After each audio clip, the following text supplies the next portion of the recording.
11 player पर। तो Bharatiya Janata party जो चुनाव लड़ती है तो उसमें एगो बोरो प्लेयर रखती है 12वां। तो ये किनारे से उतारने वाला जो उनका तरीका है वह गोपालगंज के बाद बिहार की जनता समझ गई है कि उनका खेल क्या होता है। मुकाबला कहीं है। 75% वोट पर महागठबंधन और 25% वोट पर वो, कहाँ गए मुकाबला। नमस्कार, मेरा नाम उत्कर्ष है। आप लाइव सीरीज देखना शुरू कर चुके हैं। बिहार में 2 सीटों पर उपचुनाव हो चुके हैं और अब देखिए तीसरे सीट का बिगुल बज चुका है। एक तरफ जहां महागठबंधन के द्वारा उम्मीदवार का ऐलान हो चुका है, मनोज कुशवाहा है, वो जेडीयू कोटे से आते हैं और अब देखिए ये सीट जेडीयू को मिल गया है और जेडीयू जो है वो चुनाव लड़ रही है। और ऐसे में देखिए एक बड़ा सवाल खड़ा हो गया जब पत्रकारों द्वारा ललन सिंह से पूछा गया कि क्या बीजेपी सामने टक्कर देगी, तो उन्होंने साफ कह दिया है कि कोई टक्कर नहीं होने वाला है। और हर समय की तरह इस बार भी बीजेपी जो है अपनी बी टीम को तैयार की हुई है। यह बी टीम उन्होंने इशारों में AIMIM पर खड़ा किया। इतना ही नहीं, उन्होंने यह भी कह दिया है कि मोकामा और गोपालगंज में जिस तरीके से बी टीम उन्होंने तैयार की थी वहां की जनता को समझ में आ गया है और गोपालगंज में कुछ नहीं होने वाला। क्योंकि देखिए गोपालगंज की बात अगर हो रही थी और मोकामा की बात हो रही थी, तो गोपालगंज में जो बीजेपी है उनका कैडर वोट है और सिंपैथी वोट से वो जीते हैं। और अगर मुकामा की बात कर ली जाए तो प्रचंड बहुमत से महागठबंधन जीता है। और ऐसे में कुडनी को लेकर उन्होंने साफ कह दिया है कि जो महागठबंधन है उसका वोट प्रतिशत 75% है और वहीं उसके बाद जो है वो विपक्ष का है। तो किस तरीके से जीत होगी उनकी, ये सब उनका अफवाह है। क्या कुछ कह रहे हैं ललन सिंह, पहले आप सुने। कोई मुकाबला है नहीं। और भारतीय जनता पार्टी जो चुनाव लड़ती है, कोई मैच जो होता है तो 12 प्लेयर पर होता है ना, 11 प्लेयर पर। तो भारतीय जनता पार्टी जो चुनाव लड़ती है तो उसमें एगो बोरो प्लेयर रखती है 12वां,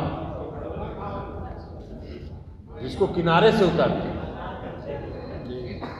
तो ये किनारे से उतारने वाला जो उनका तरीका है वह गोपालगंज के बाद बिहार की जनता समझ गई है कि उनका खेल क्या होता है। इसलिए मुकाबला कहीं है। 75% वोट पर महागठबंधन और 25% वोट पर वो, कहाँ गए मुकाबला। भाई कोई ऐसा उपचुनाव है जहां भारतीय जनता पार्टी, हम लोगों ने तो अभी देखा मोकामा से, हम लोगों ने देखा गोपालगंज, मैंने गली गली में अपना उत्तर प्रदेश से, मध्य प्रदेश से, तो हिमाचल प्रदेश से कहाँ से आदमी को लाके बैठा है। उससे क्या होगा। इसलिए चुनाव में कोई समस्या नहीं है। गठबंधन, महागठबंधन वहां से पुरानी विधानसभा का उपचुनाव भी अपार बहुमत से चुनाव जीते, उसमें कोई संकट नहीं। ये तो उनको तय करना है। हम तो अभी 7 दल हैं, ये उनको निर्णय करना है। क्योंकि उनका कोई भी निर्णय अगर होगा तो उससे भारतीय जनता पार्टी को लाभ होगा। तो इसलिए उनको ये निर्णय करना है।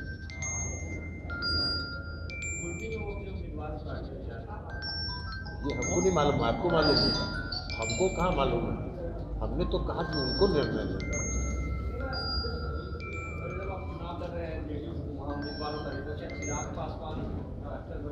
तो कहाँ फैक्टर रहे ना।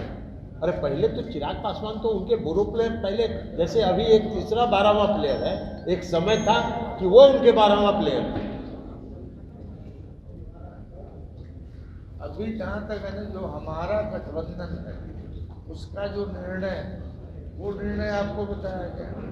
और गठबंधन ने चुनाव बहुत एकताबद्ध होकर मजबूती से अपार बहुमत से जीतने के लिए लड़े। सवाल कांग्रेस से है।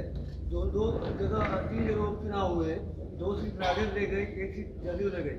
कांग्रेस क्या 12th मैन बन गई है, जैसे आप याद को 12th मैन कर। कांग्रेस का के लिए 12th मैन बनी। कांग्रेस तो महागठबंधन में है। ये बता रहा है मदद। अभी जदयू हमारे साथ गठबंधन में, पहले से हम लोग गठबंधन में गए हैं और बहुत सारी सीटें ऐसी सीटें हैं जो कांग्रेस के आग्रह पर कांग्रेस को दी गई। ये परंपरा हम पहले से निभाते थे। तो आपने सुना किस तरीके से बी टीम का जिक्र कर रहे हैं। हालांकि जब चिराग पासवान को लेकर उनसे पूछा गया तो उन्होंने कह दिया कि यह भी एक बी टीम के तौर पर काम करती है बीजेपी की, और पहले उपचुनाव में भी देखा गया। लेकिन इस उपचुनाव में AIMIM को फिर से बीजेपी ने खड़ा कर दिया। हालांकि कुछ नहीं होने वाला है, कुडनी का जो उपचुनाव होगा वो महागठबंधन जीतेगी और इस बार जो ये सीट है वो जेडीयू के खाते में। और ऐसे में मनोज कुशवाहा बिहार सरकार में पूर्व मंत्री भी रह चुके हैं, कुडनी से कई बार विधायक भी रह चुके हैं, और ऐसे में अब वो सीट फिर से जेडीयू को मिली है। अब देखना होगा कि इस चुनाव में और इस चुनाव के नतीजे क्या आते हैं। फिलहाल खबर में सिर्फ इतना ही। आप हमारे साथ बने रहें। हमारे चैनल को सब्सक्राइब नहीं किया तो जल्द से जल्द कर लें। बहुत बहुत धन्यवाद।